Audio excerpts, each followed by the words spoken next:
નમસ્કાર, spark today ન્યૂઝમાં આપનું સ્વાગત છે। 2025ની જે સ્થાનિક સ્વરાજની ચૂંટણી છે એ નજીક આવી રહી છે, ત્યારે હવે જે મતદાર યાદી સુધારણા કાર્યક્રમ છે શરૂ થઈ ગયા। જી હા દર્શક મિત્રો, વાત કરીએ તો જે પ્રકારે વડોદરામાં હવે જે મતદાર યાદી સુધારણા કાર્યક્રમ છે શરૂ થઈ ચૂક્યા છે। જે પ્રકારે આપ જુઓ કે 2025ની જે ચૂંટણીઓ નજીક આવી રહી છે અને તેને લઈને જ આપ જુઓ કે તમામ જગ્યાઓ પર આ પ્રકારે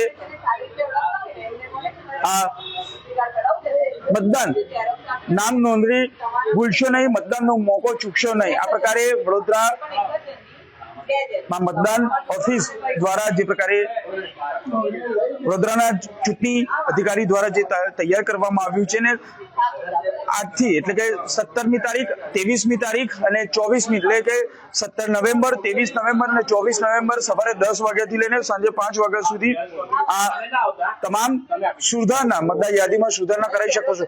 માની લો કે તમારી ઉંમર 18 વર્ષની થઈ છે અને જો તમારે નામ ઉમેરવા હોય મતદાર યાદીમાં તો તમે અહીં આવી શકો છો તમારા મતદાન મથક પર અને આ તમારું નામ ઉમેરી શકો છો। તમારે નામ કમી કરવું હોય કે તમારું કોઈ પણ બાબત હોય તે તમામ બાબતો અહીંયા કરી શકો છો।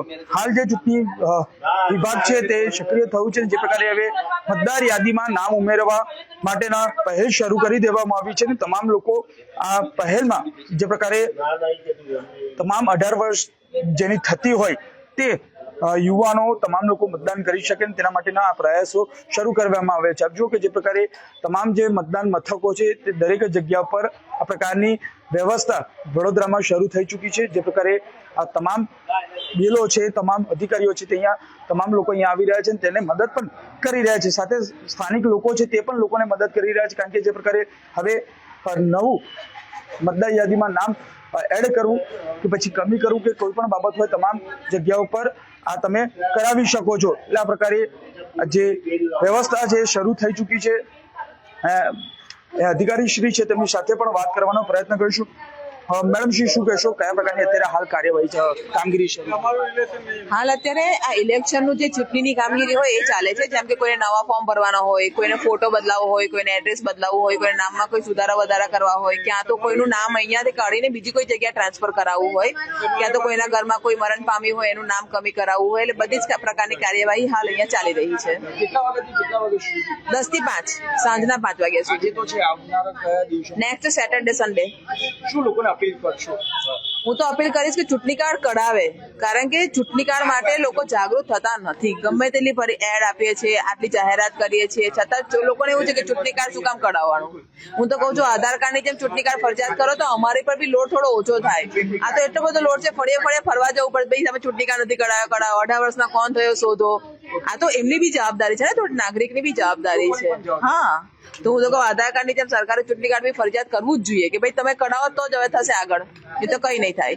બિલકુલ, જે પ્રકારે અધિકારી શ્રી કહી રહ્યા છે કે આધાર કાર્ડની જેમ ચૂંટણી કાર્ડ પર ફરજિયાત કરાવો તો જ લોકોમાં જાગૃતતા આવશે। હાલ પણ જે પ્રકારે સરકારે તો આ જે મતદાર યાદી સુધારણા કાર્યક્રમ શરૂ તો કર્યો છે, પરંતુ લોકો હજુ પણ જાગૃત નથી। તો સ્પાર્ક ટુડે ન્યૂઝ પણ અપીલ કરી રહી છે કે તમામ લોકો જાગૃત થાય ને મતદાર યાદી જ્યારે પોતાના નામ છે એ ઉમેરવાનું જે શરૂ થયું છે નવા યાદીમાં, ત્યારે નામ કમી કરાવવું, એડ્રેસ બદલાવવું, તમામ જે બાબતો છે હવે થઈ શકશે। આજે 17 તારીખ એટલે કે સવારે 10 વાગ્યાથી લઈને 5 વાગ્યા સુધી આ તમારા તમામ મતદાન મથક પર આ પ્રકારની કાર્યવાહી થશે। સાથે આવનારા જે શનિવાર છે 23 તારીખ અને 24 તારીખ સવારે 10 વાગ્યાથી લઈને 5 વાગ્યા સુધી તમામ આ જે કાર્યવાહી છે, કામગીરી છે એ થશે। તો તમામ લોકો આ પ્રકારે તમામ લોકો આ જે કામગીરી છે તેનો લાભ લે, કારણ કે જે પ્રકારે લોકોમાં હજુ પણ જાગૃતતા નથી, લોકોમાં જાગૃતતા આવે તેના પ્રયાસો કરવામાં આવી રહ્યા છે। તમામ લોકો આ ભાગ લે અને તમામ લોકો પોતાનું જે મતદાર યાદી છે તેમાં નામ ઉમેરાવે અને પોતાનું જે ચૂંટણી કાર્ડ છે એ કાઢાવે।